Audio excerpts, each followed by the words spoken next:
Good morning, Symphonic Band. It's Mr. Slaybaugh. We have had internet outage today, which is unpleasant to say the least. But I thought I would upload this video as well as a video of Mr. Saybaugh's music factoid for the day and go over the things that we're looking for in today's lesson and the outcomes so that tomorrow we can be best prepared.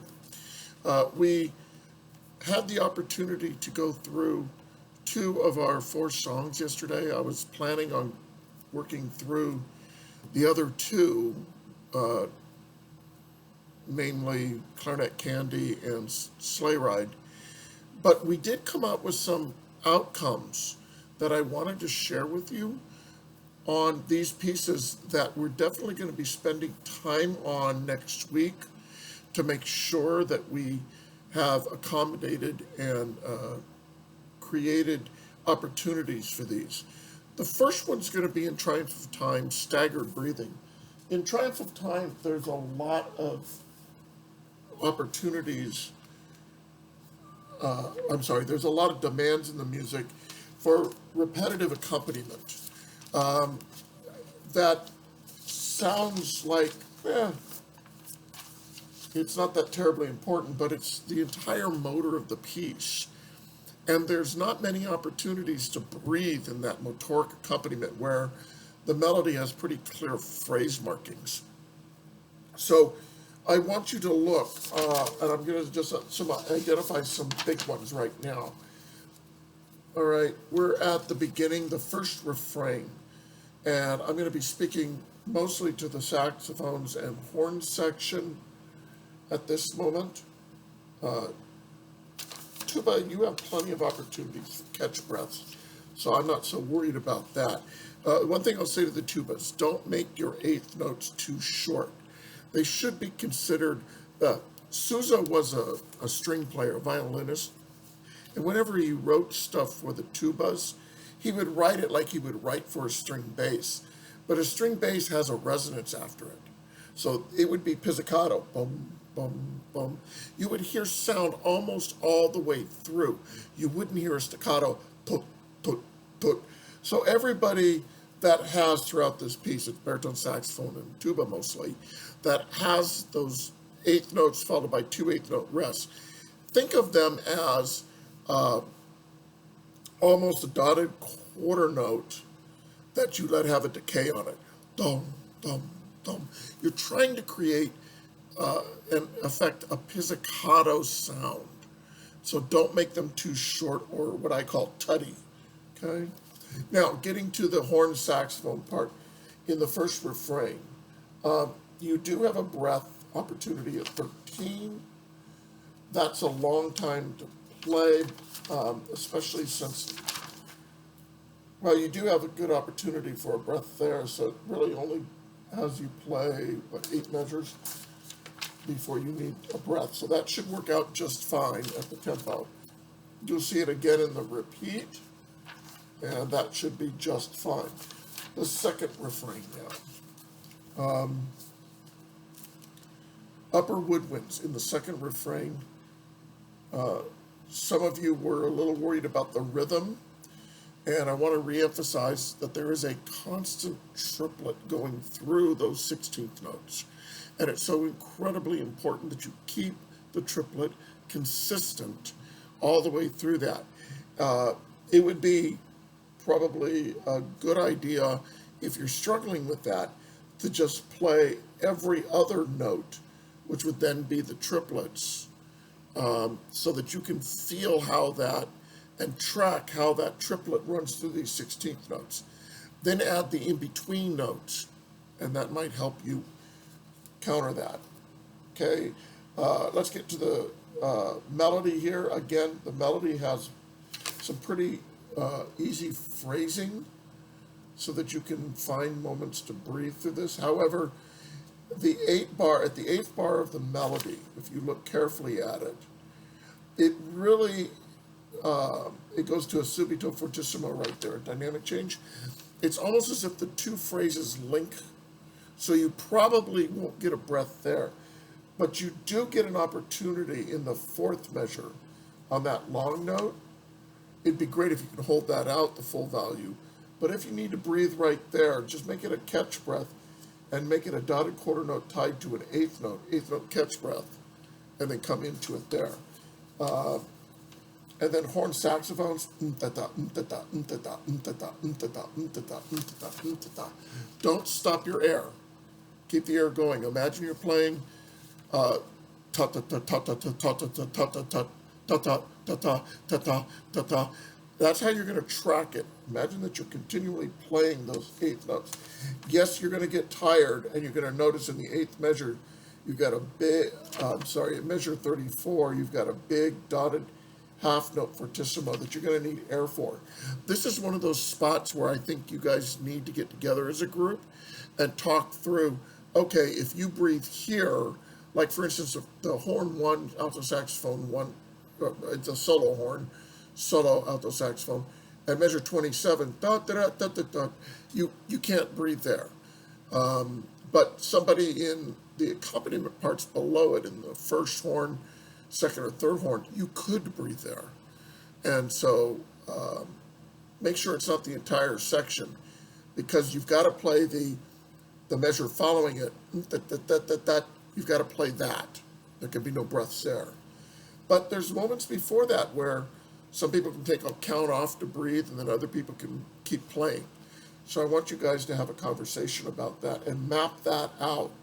Don't make it happenstance. Make it meaningful and intentional.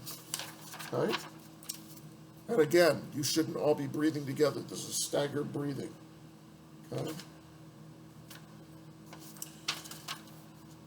In the dogfight, there's no reason for breath issues there at all. Okay, the trio.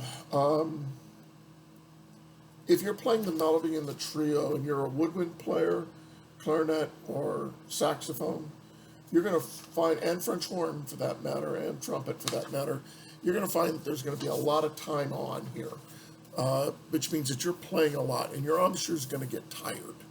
And I don't want you to be concerned about that, but I certainly want you to be musical about it.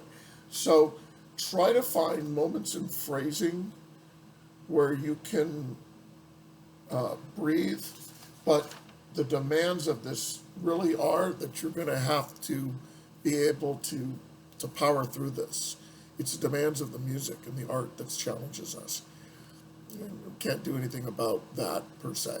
Just hang in there. You've got this. Okay? The second time through with the bassoon and the euphonium part, the staccatos here really are more of a bow marking, and when you hear the recording by the United States Marine Band, you're going to hear that they mean literally do not slur them, just tongue them, but they're not hard staccatos. They're very light and lifted. So keep the sound going, keep it appointed, ta ta ta ta ta ta ta, and make it very cantabulate, very song-like. Okay? Okay, on the second time we get to the final refrain. This is where the brass need to make sure that they're careful. I'm talking specifically about the cornet parts, euphonium and trombones parts. They have to be, because they're carrying the melody, they have to be real careful not to put in predictable breath marks every 4 and 8 measures. It should sound seamless like you hear in the recording, which again means that you guys are going to have to determine staggered breathing moments. Okay? So too, clarinets, saxophone, choir, and French horns, you're playing the offbeat accompaniments.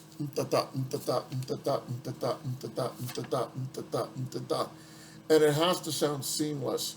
And there is little to no place for a breath mark there. So you're going to need to get into that and coordinate with your neighbors. Do not breathe or put a breath or even a staggered breath every 4 or 8 measures, because that's what our listener's ear will want to hear. Instead, put it in unexpected places, and it will be less noticeable to us. Okay? In tuba, This is for you guys in the final refrain with these big quarter notes, uh, dotted quarter notes. You have to keep air going, especially when you have octave leaps, like at measure 72 and 73. You have to keep the air going. You can't clip any notes. And then at 76, when you have the octave, the choice of the high or the low octave, you always play the low octave on this. And I know it's some low notes, and I know there's a lot of time on here too, so make sure that you coordinate with each other to find moments to breathe that are not every 4 or 8 measures. Try to keep it as irregular as you can so it doesn't develop a sense of predictability to the listener's ear. Okay? The very beginning. There's a couple spots in this piece where the entire band plays together. You're unisonal. There's no hiding in those moments. And you'll hear it out of the Marine Band where they create this big lush sound. Those are going to be your most exposed parts in the music, and those are going to be the parts that you have to take the most care and put the most attention to detail towards. No one can hack those out. One mistake brings everyone down. So if it sounds treacherous, it's kind of treacherous, but it's not undoable. You can do this, all right? So super important that you make sure that we have this down. Let's get to Irish tune now and work through some of these ideas. Again, please, every day, play, play, play, play, play. Get as much time on in your chops as you can. Get as many repetitions as you can, and really focus on creating beautiful sound. I know we're not together, and I know that if we were together, that I could hear and instantly prescribe treatments for you to make your chops more durable, to create a better tone color, and I know that we're relying on you to do so individually, and it's a solitary experience. The single most important thing, and the best way to do this, is to get your chops strong so that you can have that delicate control, and the best way to do it is just to play. There's no, I mean, you can do exercises until the cows come home, but playing, just more time on is what you need. The exercises are just an affectation way that might speed up some of that. So I still encourage long tones. I still encourage articulation exercises. I still encourage for the brass lip slurs and double tonguing exercises. I encourage all those, but to do them away from your instrument isn't going to get you strong. Okay? All right. Let's get to Irish Tune from County Derry now, and let's talk through some of those. First off, I did upload a recording to Canvas, and well, Canvas isn't online right. Well, it's online, but we're not for most of Davis and parts of Woodland, I understand. So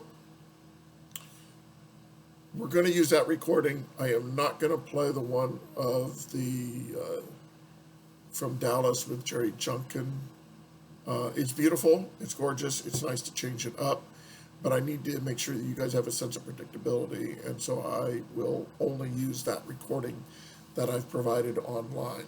Again, if there's anybody that can put a count off to it so that you get a good clean start, I'd really appreciate that. But you're going to have to listen to the recording to listen for when the ensemble breathes.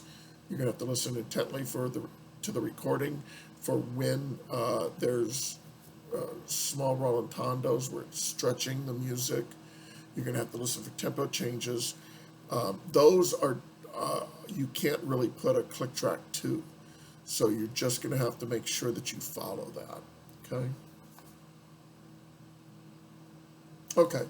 In Irish Tune, the challenge is a lot of time that you're playing with your mouth on your instrument. It's again that endurance issue, but also too, it's trying to make sure that you play phrases to their completeness. So just to remind you, in arch form, has an implication to it. It implies that you start gracefully, you crescendo through to the peak of that arch form, and then you end that arch form of the phrase with this beautiful, graceful exit. And there's going to be a breath at the end of that in almost all of Irish Tune from County Derry. And if you listen carefully to the recording, which emphasizes it extremely well, you're going to hear that. So I want you to go through today on your own, Irish Tune from County Derry, and I want you to be very purposeful about following the phrase structure. I don't care if you're an accompaniment part or if you're the melody part, because the phrases in this piece are so intentful and at times have contrasting dynamics, and that's the second part of this phraseology that I want to talk about. Be really committed to what Granger gives you for contrasting dynamics. Be overt. It sounds odd to your ear at first, and you feel like you're all alone, where you hear some people with a decrescendo and some people with a crescendo. And so too, sometimes you'll have accents where no one else will have an accent, and you're like, well, I don't want to hit it too hard because we're playing this graceful lyrical line. You need to play committed. Go ahead and hit it. Don't be don't lack grace in doing so, but you've got to hit the accents. They all have some sort of harmonic implication. There's a moment where Granger wants that sound to step forward. And that's what makes this piece revolutionary in its time. That kind of music wasn't written for wind band. And to hear wind band, he's playing with textures. So to hear, for example, I'm talking about the 1, 2, 3, 4, 5th, to hear the sixth measure, to hear only the third horn, combined with the tenor saxophone, combined with the bass clarinet, play an accent. That's a unique timbre combination that you're not going to hear anywhere else.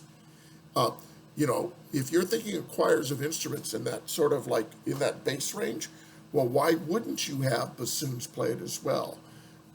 Well, because they've got something else. So why wouldn't you have trombone 2 play that? Well, they've got something else.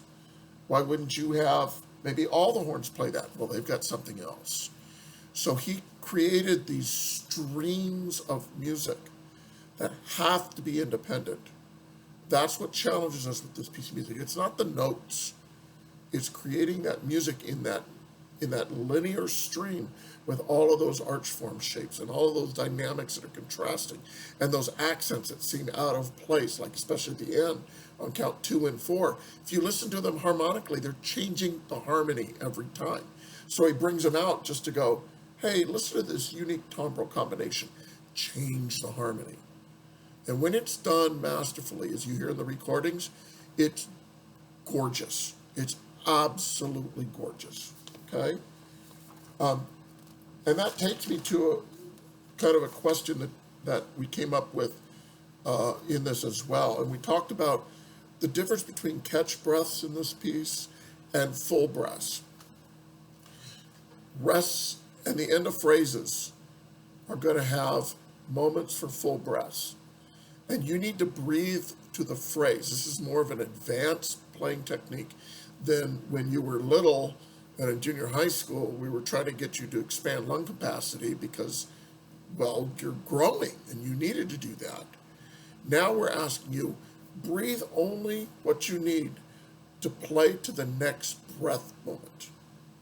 And the reason for that is you don't want to pile, like if you breathe a big breath and you only have an 8-measure phrase and you don't have time to get another exhalation and inhalation, you're going to be stacking air upon the remaining air in your system. In so doing, you're going to start creating a panic response in you. You're going to feel like, I don't have air, I don't have air, I don't have air. And that's because just carbon dioxide's building up in you. That's all. So what players will do is they'll always have a little bit more than you needed to play the phrase. So they're not playing with bad air, but they breathe to the phrase. That's what the pros do. And that's what you're hearing in this recording. So you need to clearly identify, write it in your piece.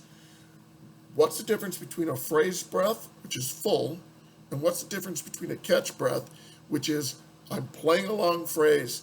There's no way I can possibly have enough air to play that phrase because the one phrase leads into the other. It's called an illusion, and they're all over this piece. So how am I going to do that? I'll give you an example.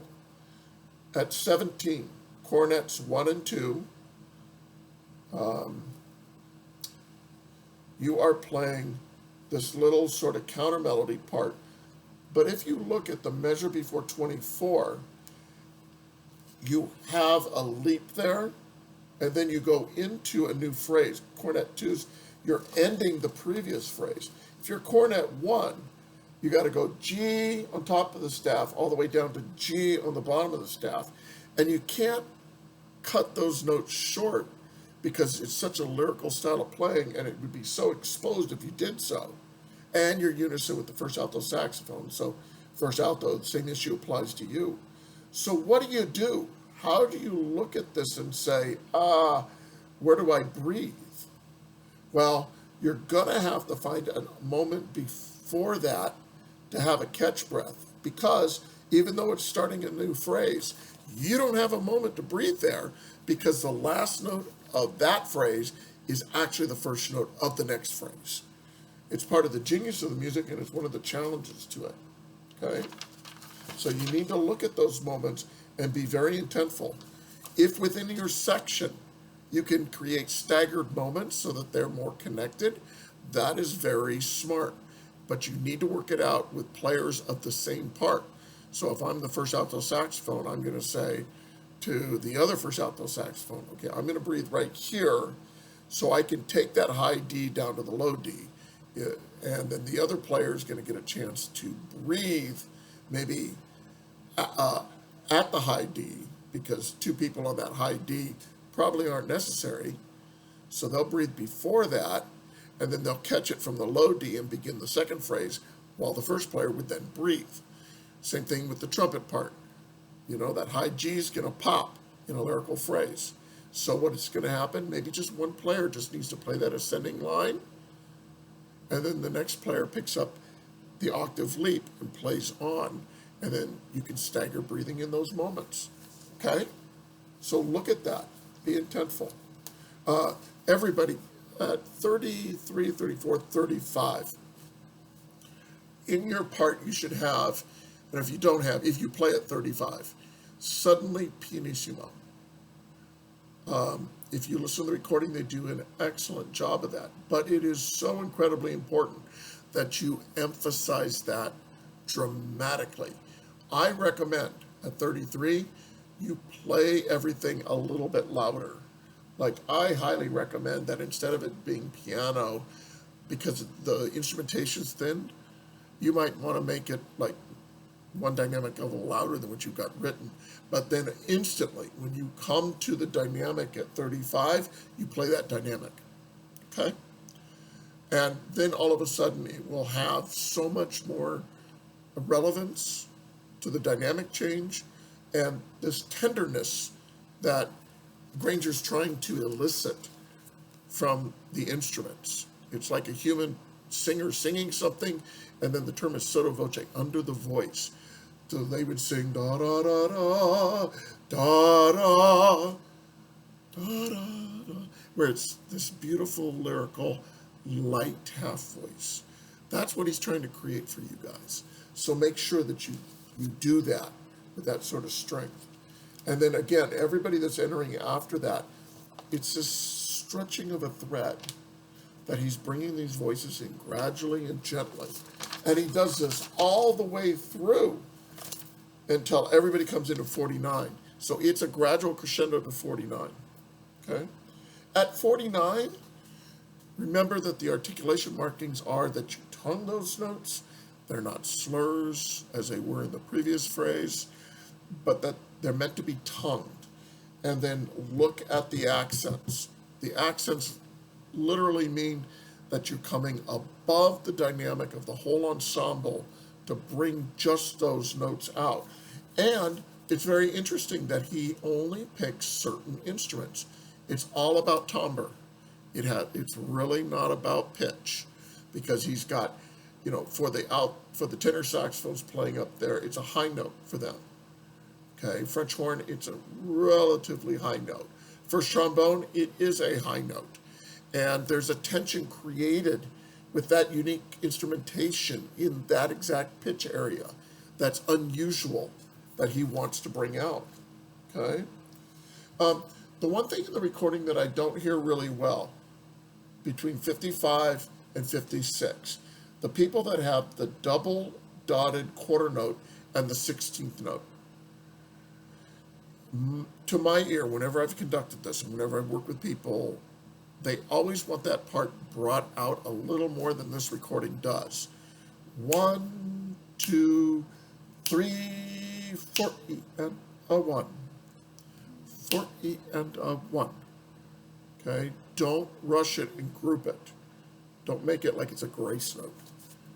1 E and a 2 E and a 3 E and a 4 E and a 1. And bring that out a little tiny bit. Okay? So too, and you hear this quite a bit at measure 57. The people that play the dotted quarter note, eighth note, and 2 quarter notes. Da, dee, da, da, da. You're in complete contrast to everybody. Courage of your convictions. Don't be bashful on that, okay? And tuba, that low F down there is really low. I'd love to hear it, but we got to have it steady. It can't be unstable, because that's the climax of the piece. So make sure it's stable, okay? Right there. And again, Granger was writing for 23 musicians. 4 Fs at 23 musicians. Granger, it's funny, Granger wrote in his preface to Lincolnshire Posy, which is considered his masterwork, after he had been working with bands for a long time. He made the comment that professional bandsmen, and this was in context to alto saxophones, how alto saxophones or all saxophones couldn't play in tune. And he hinted that the reason saxophones couldn't play in tune is that professional bandsmen were more interested in beer than in playing in tune. And remember that he taught himself saxophone in order to play for the band that he wrote this for, the artillery band in White Plains, New York, during World War I. So he may have had some experience with that, but by that time he had learned so much more about how to score for a band. In this moment, dynamics are really exploratory for him with a small group like this. He wasn't so concerned about unbelievably gorgeous tone or beautiful intonation as much as he was interested in artistry of that linear line. And it's because this comes from folk music that he heard folk music singers sing. And let's be honest, folk music singers aren't opera singers. They're not going to approach the music in the same way. So while you hear this recording, approach the music with all of those. And I insist that you play in tune, that you play with great artistry. I also want you to feel freed to play expressively, way more than being constrained by those conditions. Be expressive. This piece comes right from your heart, and it should. So make sure that it does. Okay? All right. Boy, I sure hope we have internet tomorrow. If we don't have internet tomorrow on Friday, I guess I'll post this on Saturday. As soon as I have internet, this is going up, and I'll send a note out to watch this, as well as watch the movie of the Music Factoid, and that'll take care of our entire class session. But look at those two pieces with a careful eye towards the details I've mentioned, so that we can be fully prepared to create art. Okay? I say this often, but I don't know if you really know how much I mean this. How impressed I am with your resilience, your hard work. I know this is hard. It's hard on me.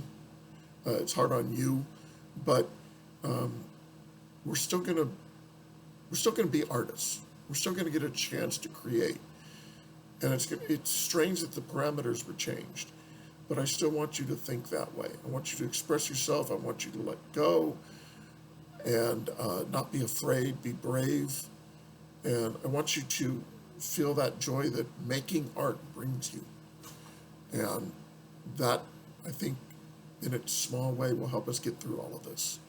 Okay?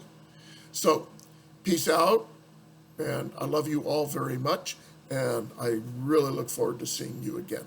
Take care now, gang. Bye.